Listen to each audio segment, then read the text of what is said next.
রহমতুল্লাহি আলাইহি ওনার ঘরেকে বলতেছেন, এ বাবা আমার ঘরের ভিতরে খানা এখনো হয় নাই, আসো আমরা বাগানে যাই। ওনার ঘরের লান দিয়া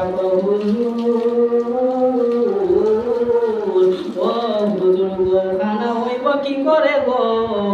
আপনার ঘরের ভিতরে আপনার বিবি আপনাকে যে বামবাস্টিং আজকে দিল, আপনার ঘরে তো আর কোনোদিন খানা হবে না।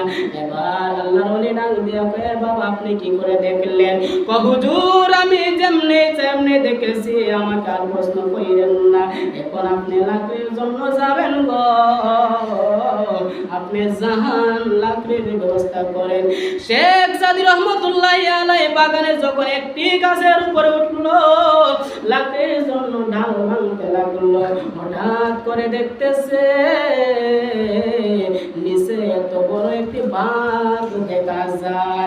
শেখ সাদি বলতেছে, প্রতিদিনে আমি একটা কামলা পাইলাম রে, আজকে আমি লাকড়ি অনেক আয়োজন করব।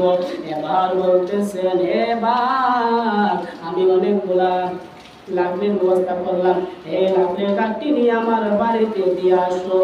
কেমন আল্লাহর ওলি, ওই আল্লাহর ওলির কথা বাঘে শুনে বাঘে বলতেছে, হুজুর আপনার বাড়ি তো আমি চিনি না, তুমি ওই দিকে যাইয়া সামনে গিয়ে দেখবা আমার বাড়ি।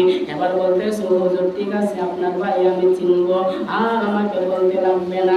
যখন বাঘ লাকড়ি নিয়ে বাড়িতে চলে গেল রে, ওই সময় ওই শেখ সাদির মুরিদ ডাক দিয়া কয়, হুজুর আপনার তো টাকা পয়সা কম না গো হুজুর, আপনি কেন এই বিবির কাছে এত অপমানী হতেছেন, এত কষ্ট করতেছেন, আপনি আরেকটা বিবাহ করে নেন।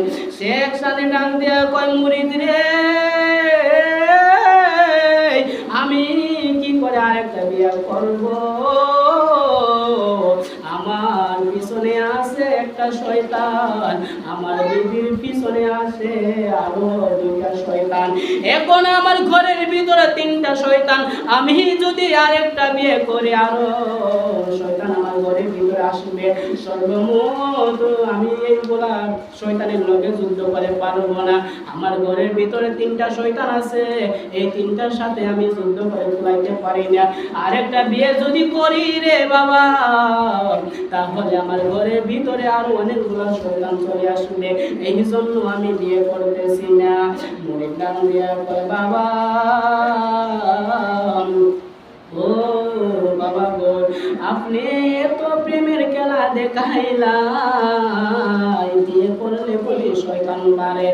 কেন পারবে না? তুমি কি জানো না আল্লাহর কোরআনে নবীর হাদিসে বলেছে, একটা মহিলার পিছনে 24 ঘন্টা দুইটা শয়তান থাকে, আর একটা পুরুষের পিছনে একটা শয়তান থাকে।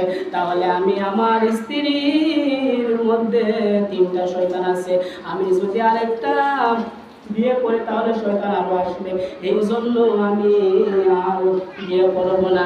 কিছুক্ষণ পর আরেকজন আল্লাহর ওলি আসলেন, আসিয়া ডাক দিয়া কয়, হুজুর